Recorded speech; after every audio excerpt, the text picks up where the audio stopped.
Hello, everybody. Welcome back.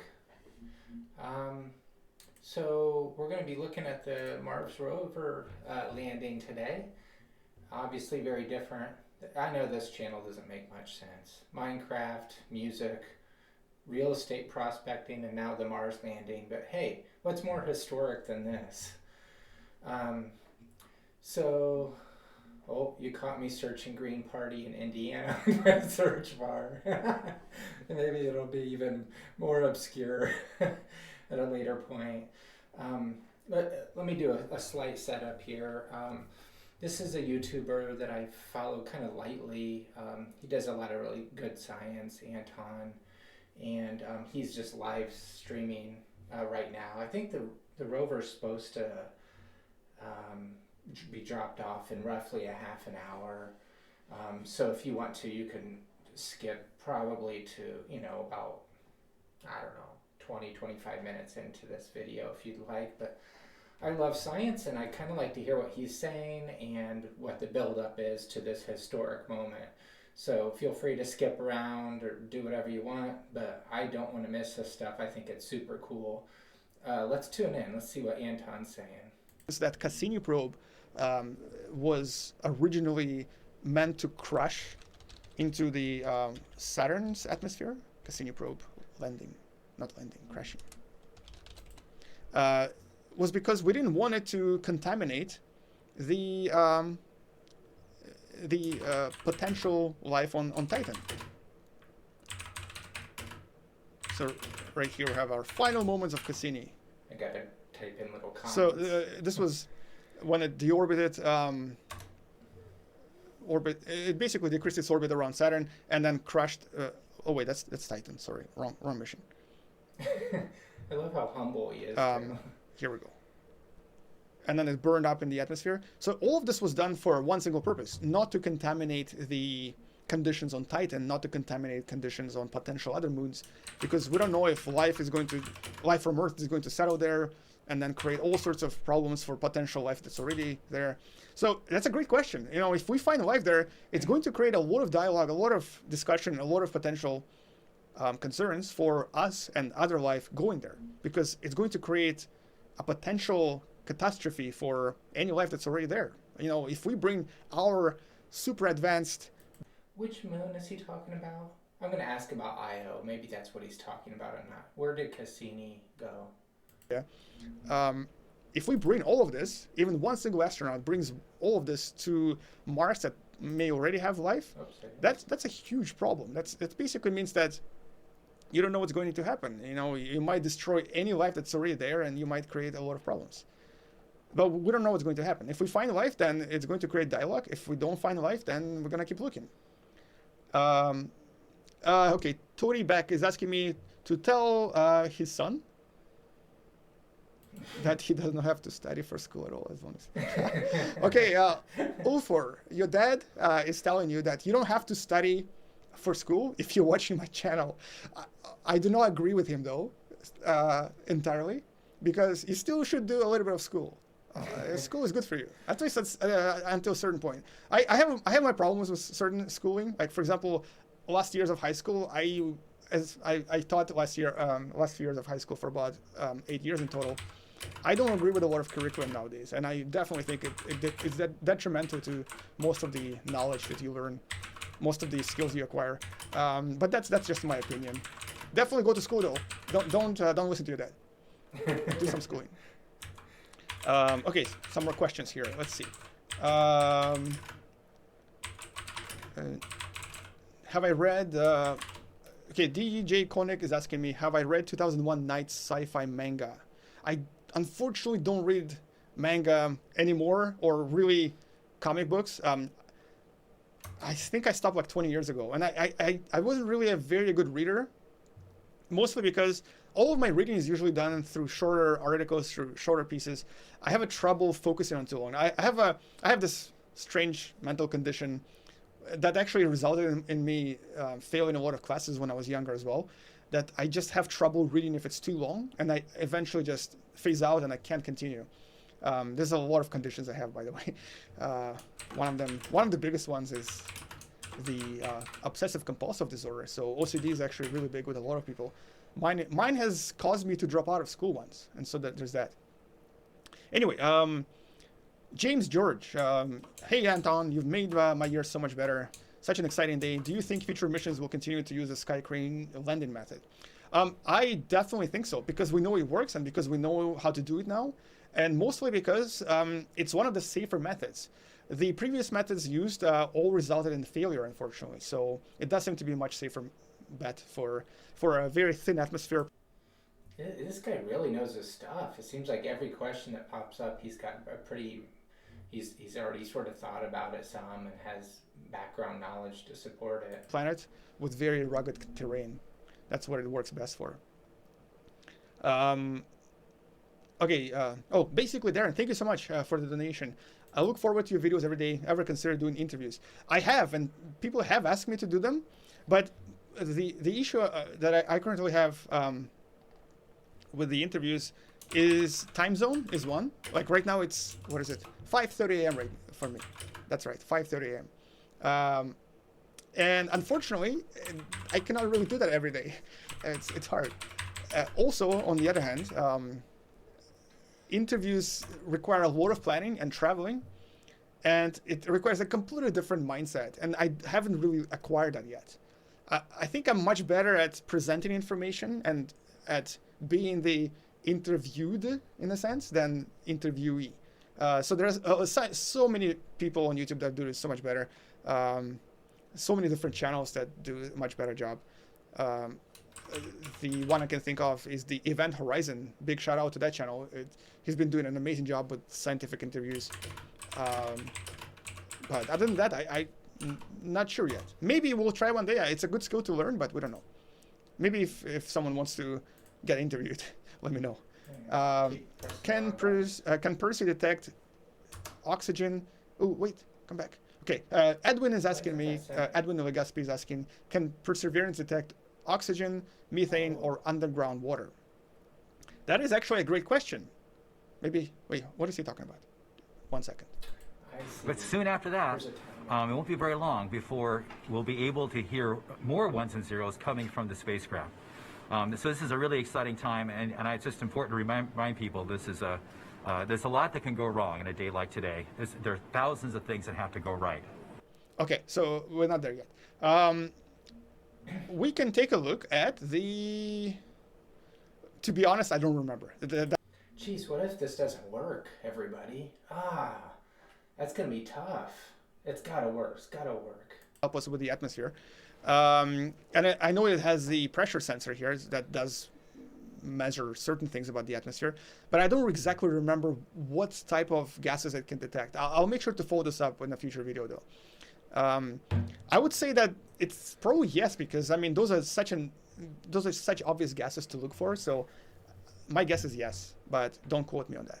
I'm sorry, I don't really know the answer. Okay, someone is asking me to play Stationeers, very good space game. I've tried it a few times, but I think because it wasn't really hard science, I didn't really get into it. I really like Kerbal Space Program so much more, mostly because it has all of the physics and you have to do a little bit of math to get good at it. But I tried it a few times, maybe in the future.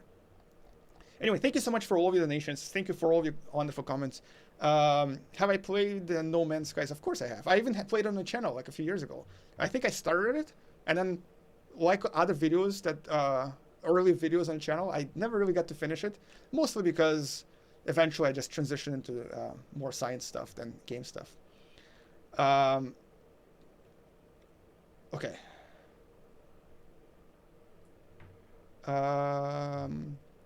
Okay, so someone is asking me... Okay, someone says, I don't have any money, but I want to ask a question. What is your favorite alternative science view in relation to space?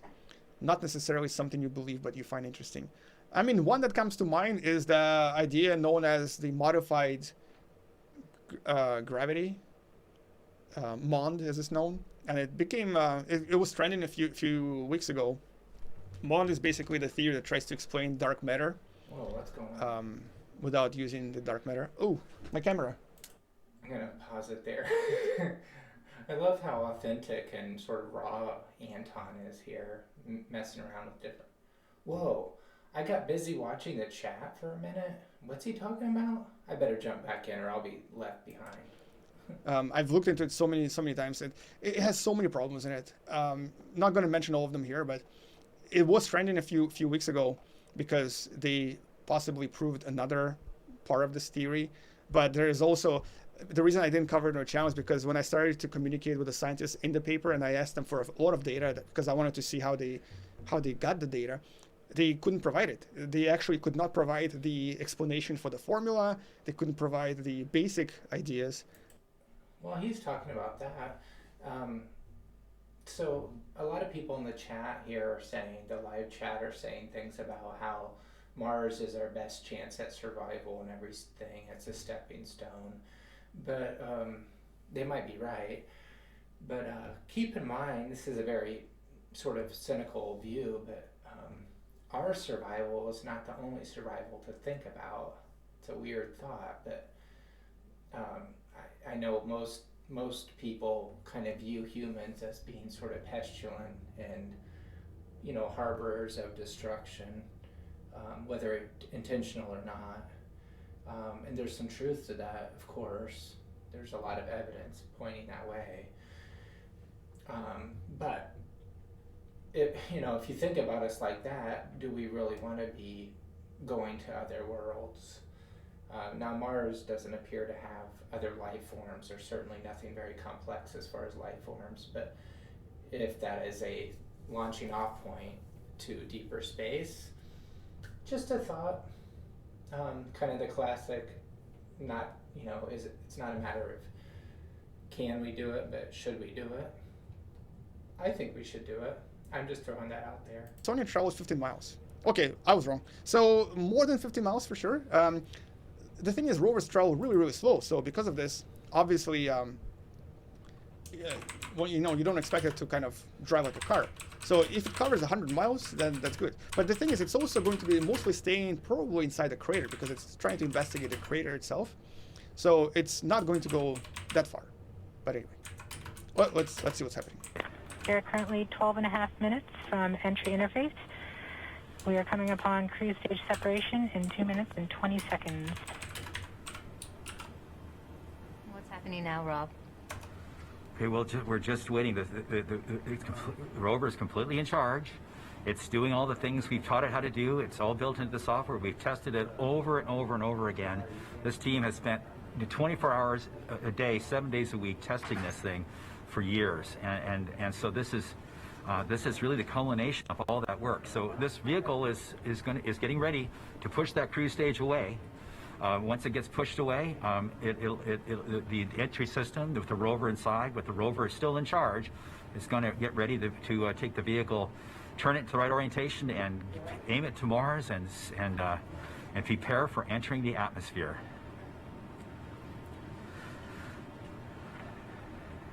This won't be long. Be prepared for this event. We're about a minute and a half from cruise stage separation, about 11 minutes, 20 seconds from entry interface. Okay, so it's about... Jeez, I just got really nervous and excited. Okay, let's just watch this. I'm going to come back after this is done. This is going to be about 8 minutes maybe 10 minutes. Let's see what happens. This is super exciting, kind of stressful, but I'm kind of curious what's going to happen now. All right, here we go. Broadcasting tones. These tones are received directly from Perseverance, but have very limited information content. We won't receive real-time information until about 9-10 minutes from now, once the Mars Reconnaissance Orbiter starts relaying information from Perseverance. We are under a minute from cruise stage separation, about 10.5 minutes from entry interface. It's getting exciting. Okay, so about a minute from it to actually start happening, but we won't know for about 10 more minutes because of the distance. I think that's basically what she said. That means that there's no more ones and zeros coming. It's just the vehicle telling us it's still alive.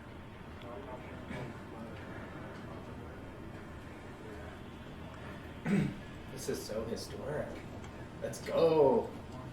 We're continuing to receive tones from Perseverance, standing by for cruise stage separation.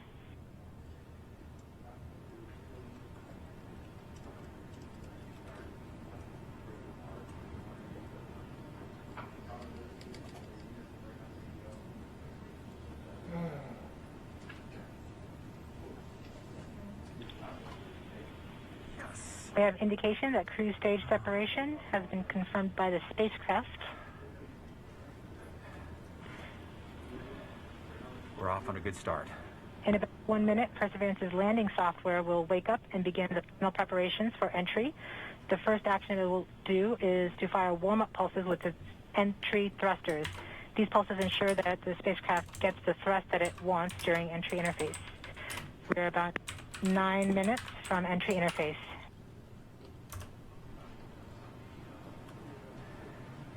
Okay, so now the vehicle's on its own. It's turning itself into the direction of facing the heat shield toward Mars, and will eventually hitting the top of the atmosphere. We're not far away. This is going to go very quickly from here on out.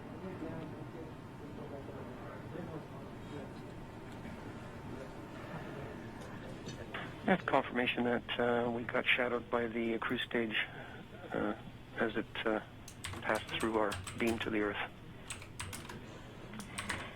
Telecom indicated actually that we could see a signal that the cruise stage went between the Perseverance entry capsule and Earth. So we saw a little blip, the data stream indicating the cruise stage separation. We have confirmation that the vehicle has started warming up those entry thrusters. Warm-up pulses have begun. Oh, jeez. I typed in, let's go Earthlings.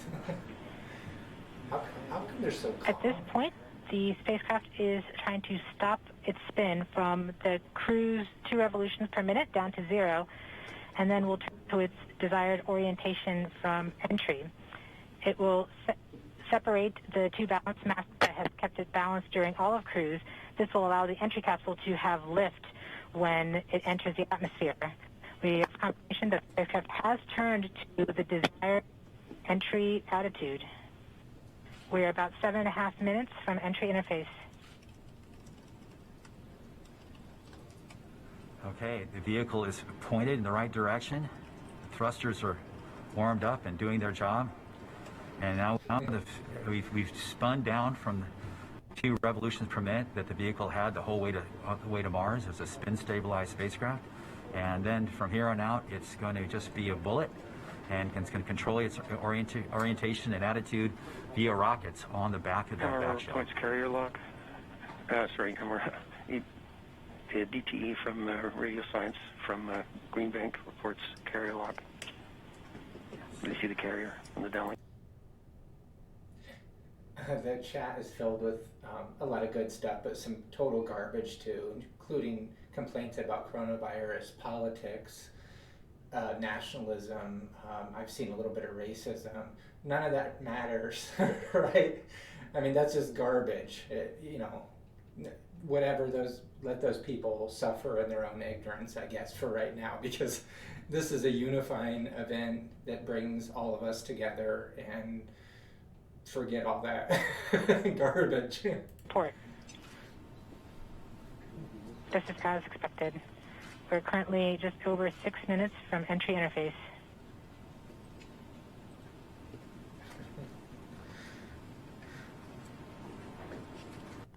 Okay, and now we wait.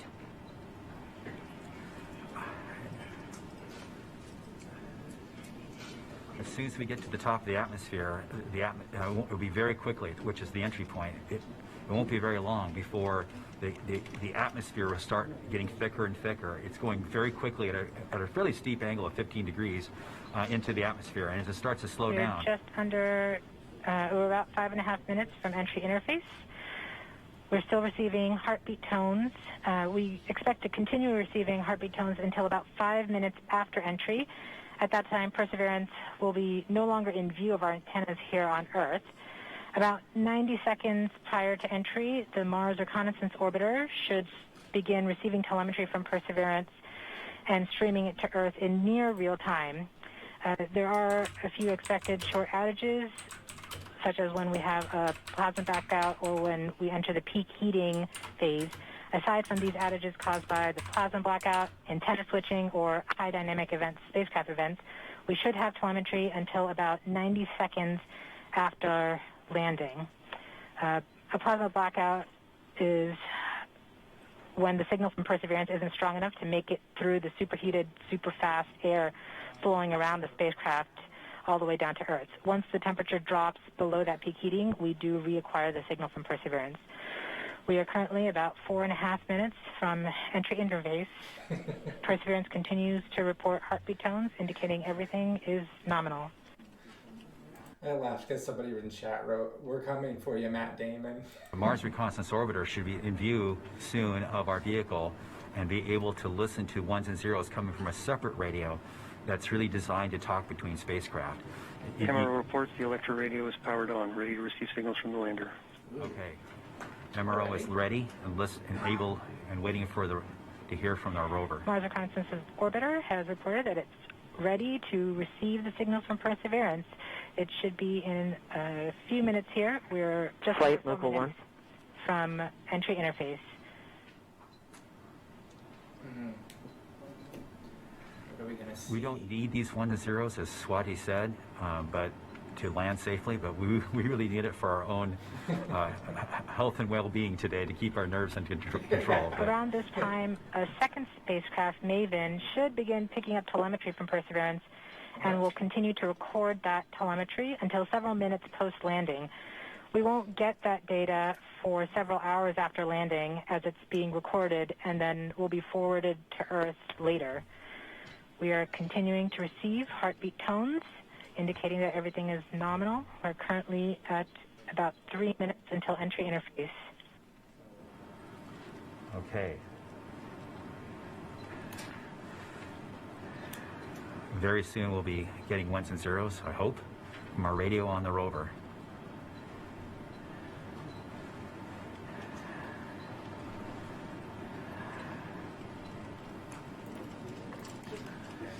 The entry interface is nothing more than just an arbitrary place in the sky that we've defined to be above the atmosphere. But from that point on, there's definitely atmosphere, and above it there isn't. We are 2 minutes from entry interface. Perseverance is to transmit heartbeat tones, indicating everything is nominal. So the tones can tell us whether something's bad or not is happening. So far the heartbeat is doing well. So the vehicle thinks it's in good shape to land, which is a great sign.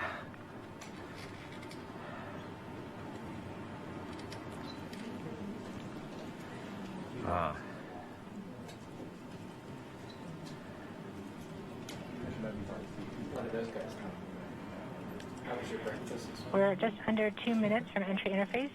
As it gets closer to Mars, Perseverance is actually being pulled in by gravity and accelerating. By the time Perseverance reaches entry interface point, she should be going just under 5.4 kilometers per second. We're at about 90 seconds from entry interface and standing by for Mars Reconnaissance Orbiter to pick up the telemetry. Okay, everybody, roughly, we're about at the minute mark where we could start seeing or hearing, getting feedback from Mars. Here we go, everybody.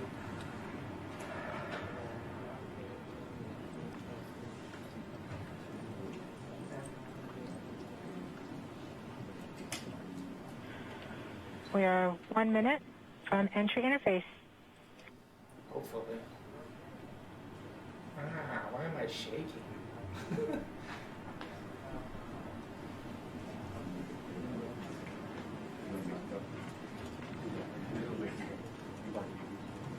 MROs are in receive mode.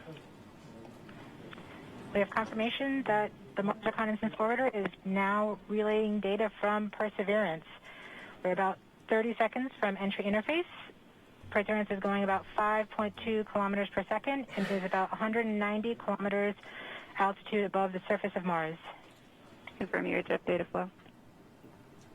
What's this? About seconds from entry interface. Could be any time. 5.3 kilometers Let's per second go. and an altitude of about 150 kilometers from the surface of Mars. Oh, that's quite a bit. There's Olympus Mons.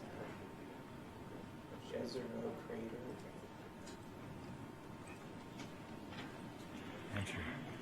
We have confirmation of entry interface. Perseverance is currently going 5.3 kilometers per second at an altitude of about 120 kilometers from the surface of Mars. Ooh.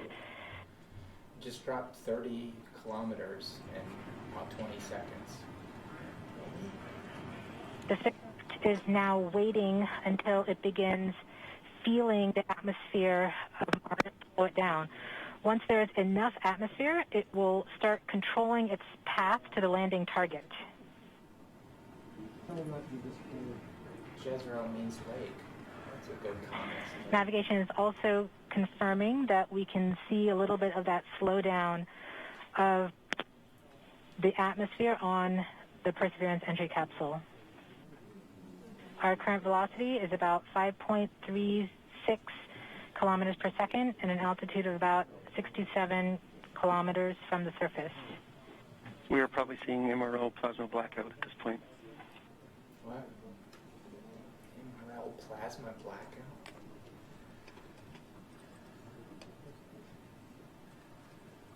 The vehicle should be doing its turns right now. MRO has lost lock. Perseverance. We have indications that Perseverance is now performing bank reversals in the atmosphere. These are the steps in order to control its distance to the landing target. Perseverance has just passed through the point of maximum deceleration and has indicated that it felt approximately 10 Earth Gs of deceleration. MRO has lock again. Yes, yes, yes, yes, yes. We saw a small outage of the UHF telemetry from Mars Reconnaissance Orbiter during that peak heating phase, likely caused by the plasma blackout. Perseverance is still continuing to perform bank reversals in the atmosphere to control its distance to the landing target.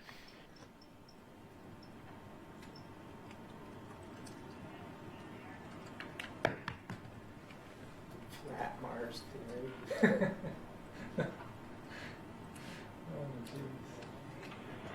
Perseverance is going about 1 kilometers per second at an altitude of about 16 kilometers from the surface of Mars. Oh, wow. It's We really have close. entered heading alignment, which means Perseverance is no longer trying to control the distance to Mars, to the target on Mars, but instead is flying straight to the target. Should be very soon that it touches down and then Parachute. well, remember this is about an 8 or 9 minute delay from Mars, but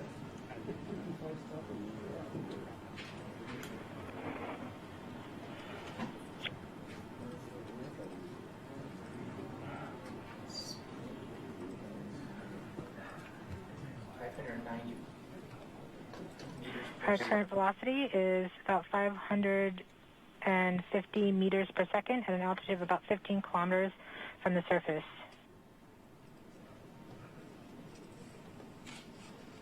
Oh, that's still MRO's reporting good telemetry lock. Yeah, coming in hot, somebody said. We are coming upon the straighten up.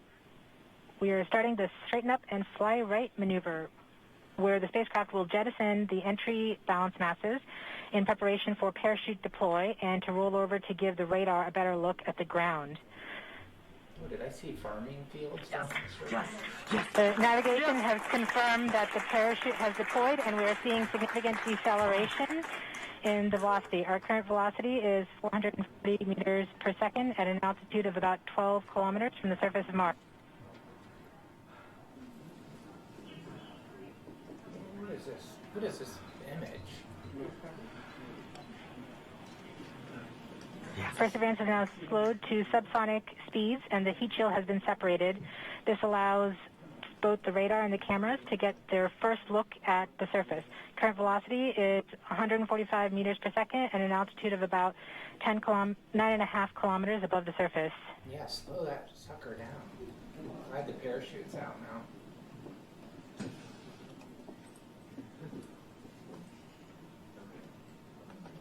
I don't know why people are talking about masking in the chat.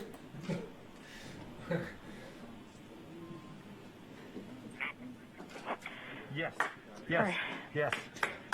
Perseverance now has radar lock on the ground. Current velocity is about 100 meters per second, 6.6 kilometers of the surface of Mars.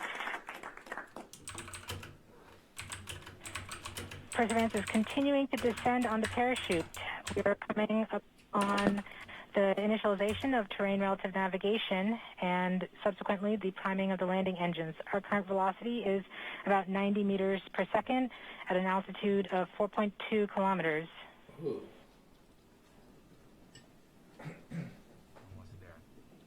We have confirmation that the lander vision system has produced a valid solution and part of terrain relative navigation.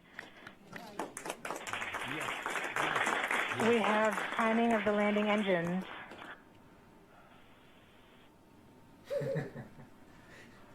Keep clapping. Current velocity is 83 meters per second at about 2.6 kilometers from the surface of Mars.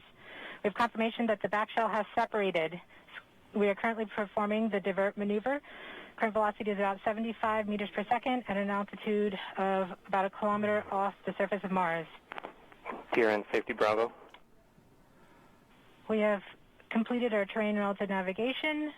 Current speed is about 30 meters per second, altitude of about 300 meters off the surface of Mars. So I want to keep the chat. We have started our constant velocity accordion, which means we are conducting the sky crane, about to conduct the sky crane maneuver. We've lost direct to Earth tones. As expected. As As expected. Sky crane maneuver has started. About 20 meters off the surface. Oh my gosh, 20 meters.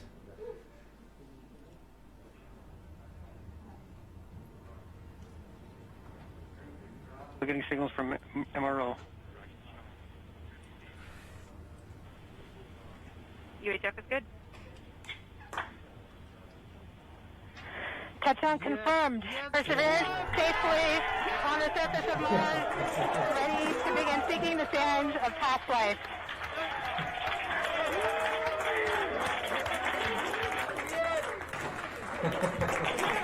At this point, the descent stage has flown away to a safe distance. Perseverance is continuing to transmit direct through Mars Reconnaissance Orbiter to Earth.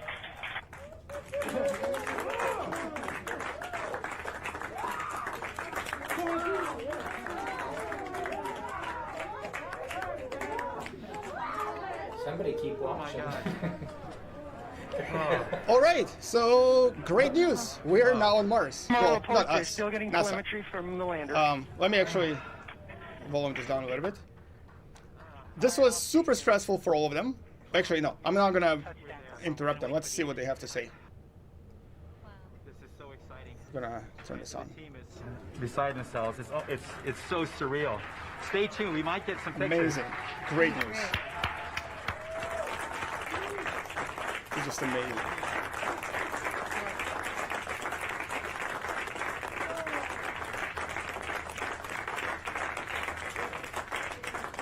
Super exciting. So much has been riding on this. You can hear how relieved they are. It's pretty insane. Yeah. Just Yeah. heard the news that Perseverance is alive on the surface of Mars.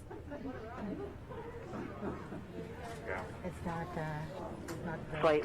Okay, so let's come back to this in a few seconds. How is our Perseverance doing here? Oh, this is the inside the NASA's eyes. It's inside Mars now. Very good. Eh. Super exciting.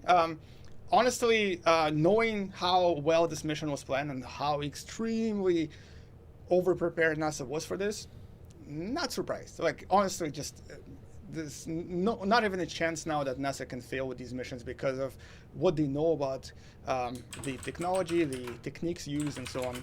So very impressive, nevertheless. It's definitely great news. So now we have another rover on Mars, the most advanced rover. And now begins the next stage. They're going to start testing all of the instruments. They're going to obviously test the helicopter at some point. And Take a look at the first image. oh, first image. Yes. Please show us the first image. I have the target point on the map when you are ready. We are ready, OL3. Super exciting. Go for it. Nobody can sit down in there, right? Is that it up in the corner? Okay. Let's wait for it. Okay. I kind of missed a few questions. I'm going to answer them in a few seconds. Flight, I'll be moving in, showing you the safe zone that we've landed in. That's awesome. Oh, cool. One of the viewers here is saying his father is at GPL right now. Put the first image from He must be Perseverance super on the excited surface about of this. Mars. Now it comes from the engineering cameras, known as the hazard camera. This camera is mainly used to help the rover drive safely around Mars. Amazing. There we We go. will get higher resolution photos later in the day. There is your first image. Awesome. Wow, perfect landing. A little less rocky than I would have thought. All right, so a few things to mention here before I guess I finish the stream. There was actually a few questions I didn't get to answer. I'm going to answer them right now. And one of the things I totally forgot to mention is that everything we were just watching, like everything that you saw on the stream and so on, despite the lag between YouTube and all, was actually 20 minutes behind, approximately. It has already happened, and because it takes time for the lights, for the information to reach us from Mars. I'm going to put a little pause on Anton. I think we got that point. I better stop my video, everybody, because it's getting long. How historic, how great. Hope you enjoyed. I sure did. It'll be fun to see the actual photos come in after that first one. I actually thought it would be more rocky than it is in that first picture, but it probably depends on, where exactly they landed and stuff. But anyway, historic, and I suggest you subscribe to Anton's channel. You're probably already subscribed to my channel, and I have he has 719,000 subscribers. I have 9 subscribers, so yeah, he's probably the one to follow. Thanks for watching, everybody. Love sharing with you. Go Earthlings.